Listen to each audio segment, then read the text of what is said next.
Digital exclusive breaking news చూస్తున్నాం. రంగారెడ్డి జిల్లాలో దారుణం చోటు చేసుకుంది. ప్రేమకు ఒప్పుకోలేదని చెప్పి పిల్లలు ఎవరైతే ప్రేమ పావురాలు ప్రేమ జంట ఉందో అది ఆత్మహత్య చేసుకున్న ఘటన వెలుగులోకి వచ్చింది. ఒకవైపు గత కొంతకాలంగా ఎన్నో ఏళ్లుగా ప్రేమించుకున్నారు.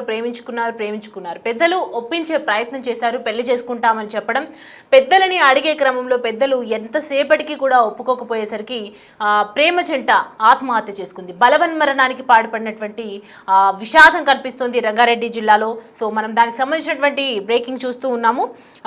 యాచారం మండలం మేడిపల్లిలో ఉండేవాళ్ళు 2 రోజుల వ్యవధిలో లవర్స్ ఇద్దరు ఒకేసారిగా బలవన్మరణం పొందటం అనేది విషాద ఛాయలు అలుముకున్నాయి వాళ్ళ ఇంట్లో అని చెప్పవచ్చు. అండ్ నిన్న తన ఇంట్లోనే ప్రియురాలు బలవంతంగా ఆత్మహత్య సూసైడ్ చేసుకోవడం జరిగింది. ఇవాళ ప్రియుడు మహేష్ సైతం సూసైడ్ చేసుకున్నారు.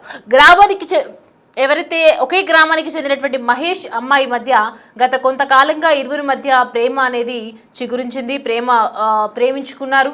ఎలాగైనా పెళ్లి చేసుకుందామని చెప్పడం, ఇద్దరం చేసుకుంటే పెద్దలు ఒప్పించుకొనే చేసుకుందామని చెప్పేసి ఇద్దరు నిశ్చయించుకున్న తర్వాత పెద్దలకు వాళ్ళ విషయం వెళ్ళి చెప్పగానే పెద్దలు నిరాకరించడం, దానికి ఎట్టి పరిస్థితుల్లో కూడా పెళ్లి చేసుకుంది. మరి ఏ ఇతర కారణాలు ఉన్నాయో తెలియదు, కానీ రకరకాల కారణాలు చూపించి ఇటు పెళ్లికి ఒప్పుకోమని చేయడం జరిగింది. ఆ తర్వాత పెళ్లికి ఒప్పుకొని ఇరువైపుల పెద్దలు ఇటు మనస్తాపంతో అమ్మాయి బలవన్మరణం పొందినట్లుగా అర్థమవుతుంది. తమ కూతురు మృతికి మహేషే కారణం అని చెప్పి అతడి ఇంటి నుంచి తల్లిదండ్రులు, బంధువులు ఒకవైపు ఆందోళన వ్యక్తం చేస్తున్నారు. అయితే ప్రియురాలి చనిపోయిందని చెప్పిన ఆవేదనతో హయత్ నగర్ పరిధిలో మహేష్ కూడా సేమ్ బలవన్మరణం పొందడం జరిగింది. అంటే ఒక్కసారిగా ఇద్దరు అక్కడ చూస్తూ ఉంటే కనుక ఇద్దరు ఒకేసారి ప్రేమకు ఒప్పుకోలేదు అని చెప్పి బలవంతంగా సూసైడ్ చేసుకొని చనిపోవడం జరిగింది. పెళ్లికి ఒప్పుకోలేదు అనే ఒకే ఒక కారణంతో అండ్ ఒకవైపు ఒకరినొకరు మందలించడం, ఎట్టి పరిస్థితిలో పెళ్లి చేసుకోవాల్సిన అవసరం లేదు అని చెప్పేసి ప్రేమకు నిరాకరించము అని చెప్పడం జరిగింది. సో మొత్తానికి హయత్ నగర్ పోలీస్ స్టేషన్ దీనికి సంబంధించి పూర్తి దర్యాప్తు అయితే కేసు నమోదు చేసుకొని చేస్తూ ఉన్నారు. వాళ్ళ తల్లిదండ్రులను, బంధువులను కూడా ఒకవైపు ఫిర్యాదు మేరకు ఒకవైపు ఆరా తీస్తున్నారు, ఇన్ఫర్మేషన్ గ్యాదర్ చేసే ప్రయత్నం కూడా చేస్తున్నారు. దీనికి సంబంధించి డీటెయిల్స్ అడిగి తెలుసుకుందాం. మా ప్రతినిధి దేవిక మనకి అందుబాటులో ఉన్నారు. దేవిక, అసలు ఏం జరిగింది? ప్రేమకు ఎందుకు ఒప్పుకోలేదు? ఎప్పటి నుంచి వీళ్ళ మధ్య ప్రేమ వ్యవహారం నడుస్తుంది? ఏంటి డీటెయిల్స్?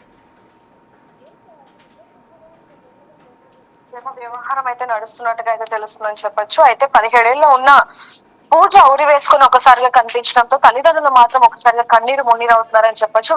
వాళ్ళ ఇంట్లో కొన్నేళ్లుగా, అంటే వాళ్ళు ప్రేమించుకుంటున్నప్పటికీ వాళ్ళ ఇంట్లో తెలిసినప్పటికీ కూడా ముందంతా కూడా వద్దు, మీరు ముందు చదువు మీద ఇంట్రెస్ట్ పెట్టండి, ఆ తర్వాత మేమే పెళ్లి చేస్తామంటూ కూడా పూజ తల్లిదండ్రులు చెప్పినప్పటికీ కూడా పూజ వినిపించుకోకుండా తనతో పెళ్లి చేయాలని చెప్పి పట్టుపట్టడం, అలాగే ఫోన్లు మాట్లాడడం, ఎక్కడ ఇంటి పరువు తీస్తుందేమో అని చెప్పి పూజ తల్లిదండ్రులు ఇద్దరు కూడా తనకి వేరే సంబంధం అయితే చూడడం జరిగింది. చూసిన తరుణంలోనే ఇలా నాకు ఇష్టమైన పెళ్లి చేస్తున్నారు, ప్రేమించిన వ్యక్తిని ఎందుకు పెళ్లి చేసుకొని ఇవ్వట్లేదు అంటూ కూడా తనతో అనేక సార్లు కూడా తల్లిదండ్రులతో గొడవ కూడా పట్టడం జరిగింది. ఆ తరుణంలోనే తను ఉరేసుకొని మరీ ఆత్మహత్య చేసుకుందని చెప్పొచ్చు. ఆ తర్వాతనే ఈ విషయం తెలిసిన అబ్బాయి కూడా, ప్రేమించిన వ్యక్తి కూడా ఒక్కసారిగా ఈ విషయం తెలుసుకొని జీర్ణించుకోలేక అతను కూడా ఆత్మహత్య చేసుకున్నట్టుగా అయితే తెలుస్తుందని చెప్పొచ్చు. అతని పేరు కూడా మహేష్.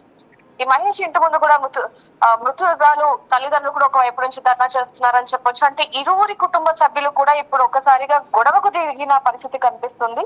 దీంతోనే హిమాయత్ నగర్ పోలీస్ స్టేషన్ లో అయితే దీనికి సంబంధించి కేసు కూడా నమోదైందని చెప్పొచ్చు.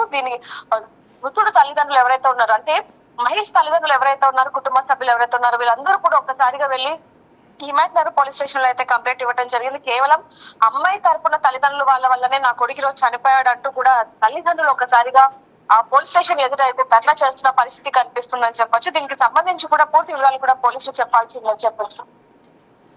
దేవిక, అంటే పెళ్లికి నిరాకరించినటువంటి నేపథ్యంలో వేరే సోర్స్ ఏదైనా చూసుకుంటే అయిపోయేది కదా? ఎందుకంటే ఇంతకు ముందు వాళ్ళని బెదిరించడం కానీ, ఆ అబ్బాయిని కానీ తల్లిదండ్రుల నుంచి ఏదైనా ఒత్తిడి ఏమైనా కలిగి ఉండొచ్చా?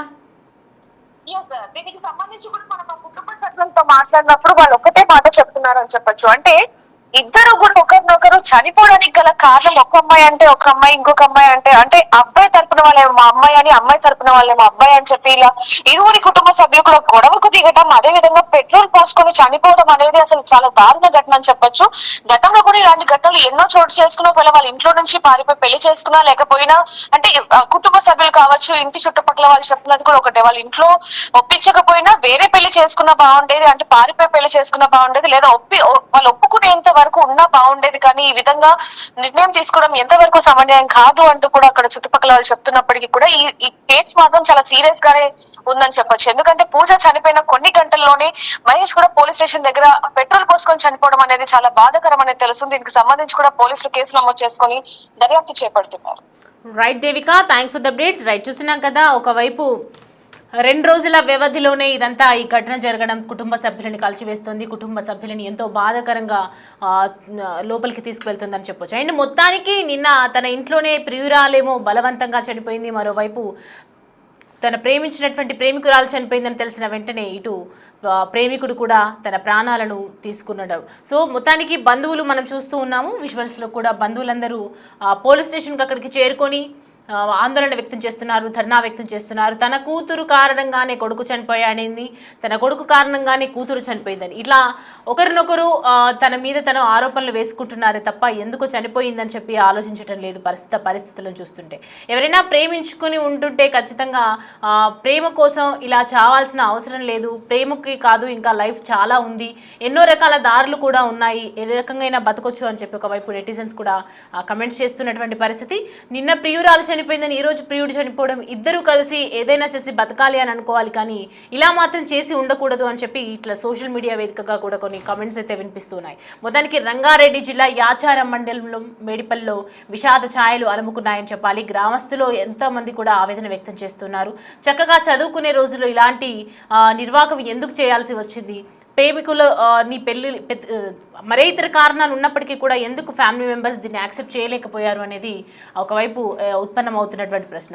సో విషాద ప్రేమ అని చెప్పాలి, విషాదాంతంగా ముగిసిందని చెప్పాలి. ఎందుకంటే ప్రియుడు ప్రియురాలు ఒకే 2 రోజుల వ్యవధిలోనే ఇద్దరు ప్రేమికులు చనిపోవటం అనేది నిజంగా వాళ్ళ తల్లిదండ్రులకు కూడా ఇటు వీళ్ళ తల్లిదండ్రులకు కూడా పెద్ద మచ్చగా ఉండిపోతుంది. అంటే చిన్న చిన్న తప్పిదాల వల్ల ఇలా వాళ్ళ ప్రాణాలు బలిగొన్నటువంటి పరిస్థితి అయితే కనిపిస్తుంది. దీనికి సంబంధించి పోలీస్ స్టేషన్ ఎదుట బంధువులు అయితే తీవ్ర ఆవేదన వ్యక్తం చేస్తున్నారు, ధర్నా కూడా చేస్తున్నారు. అండ్ వీళ్ళిద్దరూ ప్రస్తుతం వీళ్ళకి సంబంధించి పోలీసులు ఇన్వెస్టిగేట్ చేసి దీనికి ఏమైనా తీర్పిస్తారా, మరి ఈ కేసు ఇంకా ఇలాగే కొనసాగుతుందా వేచి చూడాల్సిందే.